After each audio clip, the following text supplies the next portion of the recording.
जो इटावा की घटना है वो लगातार वायरल होती जा रही है और उस पर विवाद भी बढ़ता जा रहा है। जैसे जैसे ये घटना वायरल हो रही है वैसे वैसे ही विवाद बढ़ रहा है देश के अंदर। अब देखा ये जा रहा है कि जो यादव समाज है वो कहीं ना कहीं हिंदू धर्म से मोह भंग करता दिखाई दे रहा है और यादव समाज हिंदू धर्म को छोड़कर बुद्धिज्म की तरफ जाएगा, क्योंकि जो बुद्ध हैं वो ज्ञान की तरफ लेके जाते हैं और हिंदू धर्म जो कि पाखंड की तरफ। और ये जो अब तक जो यादव समाज है एक पाखंडी धर्म को ढो रहा था, उस पाखंडी धर्म से अब एक नई बात निकल कर आई है। इनका सम्मान किया और इनका टच करना, ये इनकी बदतमीजी करना, घर पे आए भोजन इनको कराया तब भी इन्होंने हाथ पकड़ा, बदतमीजी की। याद रहे वो चाहिए कि ब्राह्मणन के गांव में आए कि तुमने मतलब जो करो जो तुम्हारी बात सजा है, तुम जिंदगी में तुम्हें ऐसा करबो नहीं चाहिए तो जो तुमने करो। गांव के जो ब्राह्मण हैं जिन्होंने उनके साथ इस तरीके का व्यवहार किया वो पूरी तरीके से फंसते दिखाई दे रहे हैं। हमारे बाल काट दे। और जो परीक्षित बना था, परीक्षित की मैडम से उन्हें मूत्र बोले, भाभी आप अपना मूत्र ले आओ। उसे मूत्र से हमारे ऊपर छिड़का इन्होंने, बोले ये अब पवित्र हो गए, ब्राह्मण के ये मूत्र तुम्हारे ऊपर पड़ गया, अब तुम पवित्र हो गए। अब तो उन्हें बचाने के लिए ये षड्यंत्र रचा गया। इनका सम्मान किया और इनका टच करना, ये इनकी बदतमीजी करना, घर पे आए भोजन इनको कराया तब भी इन्होंने हाथ पकड़ा, बदतमीजी की। कि अगर ऐसा किया जाएगा तो शायद उनके बीच में समझौता हो जाए और ये केस को रफा दफा किया जाए। और बार बार कह रहे हैं कि वो आधार कार्ड में अग्निहोत्री लिखा हुआ है। जो व्यक्ति और जिसका आधार है मेरे सामने खड़ा है और पीछे क्यूआर है।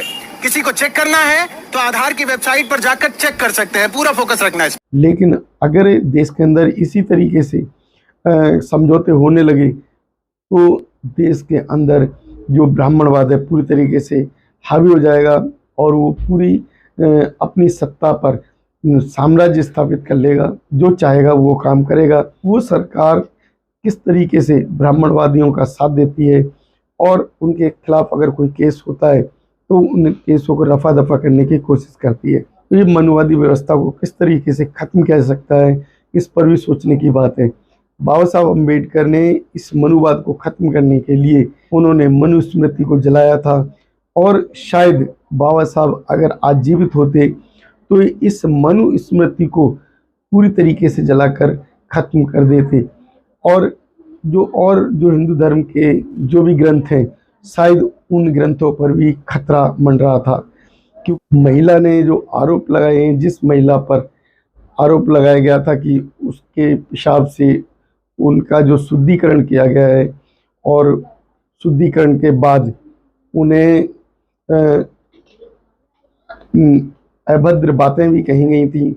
लेकिन अब जब गांव फंसता दिखाई दे रहा है, वो महिला फंसती दिखाई दे रही है और जो उस गांव के वो ब्राह्मण जिन्होंने इस तरीके से जो कर्मकांड कराया तो और कर्मकांड में उन व्यक्तियों के साथ जो ये भेदभाव हुआ तो उसके तहत अब जो उनकी नई चाल चली गई, उन्होंने उस महिला को आगे खड़े कर दिया और उस महिला से अब आरोप लगवाने लगे। उस महिला से छेड़खानी के आरोप लगाए जा रहे हैं। तो जो देश के अंदर इस तरीके जो घटनाएं हो रही हैं, ये घटनाएं जो दिखाती हैं कि कितना हमारे देश में ब्राह्मणवाद हावी है, ब्राह्मणवाद की जड़ें कितनी मजबूत हैं और ब्राह्मणवाद को किस तरीके से बढ़ावा दिया जाता है।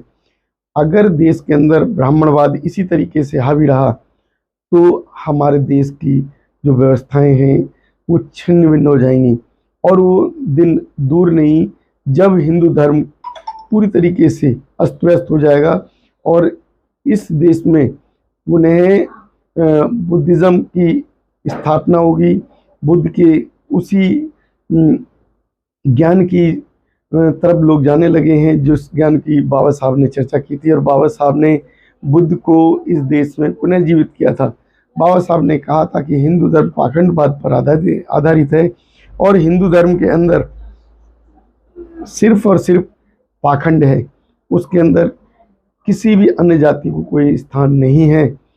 जो ब्राह्मण हैं वो अपना पूरा वर्चस्व कायम करना चाहते हैं और देश के अंदर अन्य जातियों को पूरी तरीके से नगण्य मानकर शासन सत्ता पर अपना राज्य जमाना चाहते हैं। तो साथियों, जो देश के अंदर अभी जो स्थिति बन रही है वो कहीं ना कहीं पाखंडवादी स्थितियां हैं और पाखंडवाद से देश के लोगों को सजग रहने की जरूरत है।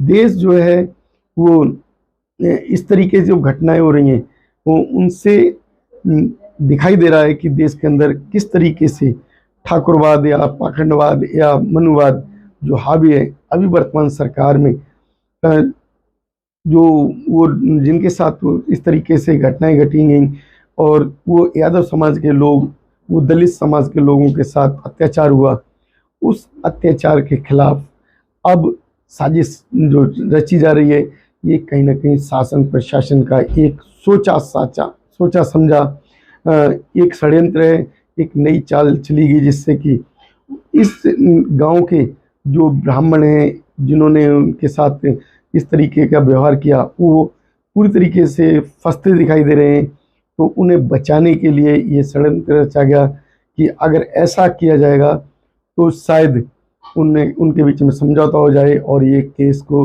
रफा दफा किया जाए।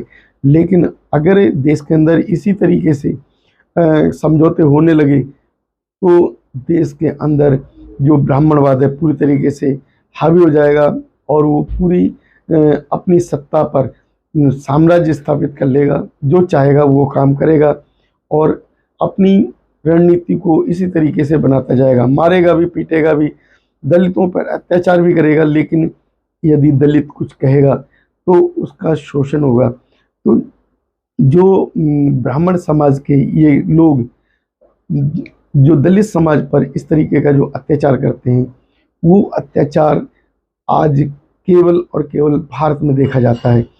अगर देखा जाए कि जिन देशों में ब्राह्मण नहीं है वो देश कितने संपन्न है और हमारे देश में ब्राह्मणवाद है, उसके कारण देश हजारों सालों से गुलामी कर रहा है। और पहले तो मुगलों की गुलामी हुई, अब बाद में अंग्रेज़ों ने गुलामी कराई, अब हमारे देश में जो ब्राह्मण है वो पूरी तरीके से हमारे देश में गुलामी कराना चाहता है। तो जो ये गुलामी व्यवस्था है वो कब तक गुलामी की तरफ बनी रहेगी। हमारे देश की आज़ादी के 76 साल के बाद भी यदि हमारा देश आज अगर आज़ाद नहीं हो सका, आज अगर संपन्न नहीं हो सका, उसकी सोच उसी तरीके की बनी रही, तो क्या आने वाले समय में जो दलित समाज है उसका विकास हो सकेगा। आज अगर 76 साल के बाद भी दलित समाज का अगर विकास नहीं हो सका तो उसका सबसे बड़ा कारण है ब्राह्मणवाद। ब्राह्मणवादी सोच, ब्राह्मणवाद के वो लोग जो ब्राह्मण को बनाकर रखना चाहते हैं, ब्राह्मण की वर्चस्व को बनाकर रखने के लिए वो पूरी अपनी पुरजोर कोशिश करते हैं, अत्याचार करते हैं। और आज जो कि बीजेपी सरकार के नेतृत्व में जो सरकार चल रही है तो वो सरकार किस तरीके से ब्राह्मणवादियों का साथ देती है और उनके खिलाफ अगर कोई केस होता है तो उन केसों को रफा दफा करने की कोशिश करती है। अगर जो देश के दलित समाज के लोग अगर अभी भी नहीं समझे तो आने वाला समय उनके लायक नहीं रहेगा। आने वाले समय में उन्हें सोचने के लिए कोई भी रास्ता नहीं बचेगा। केवल और केवल मनुवाद की तरफ एक व्यवस्था जा रही है, उस व्यवस्था को किस तरीके से रोका जा सकता है। हमारे देश में जो दलित समाज है उसके अधिकारों की किस तरीके से बात की जा सकती है, तो इस पर सोचने का विषय है। ये मनुवादी व्यवस्था को किस तरीके से ख़त्म किया जा सकता है, इस पर भी सोचने की बात है। बाबा साहब अम्बेडकर ने इस मनुवाद को ख़त्म करने के लिए जो भी काम किए थे वो सराहनीय थे। उन्होंने मनुस्मृति को जलाया था, वो भी एक सराहनीय कार्य था। और शायद बाबा साहब अगर आज जीवित होते तो इस मनुस्मृति को पूरी तरीके से जलाकर ख़त्म कर देते।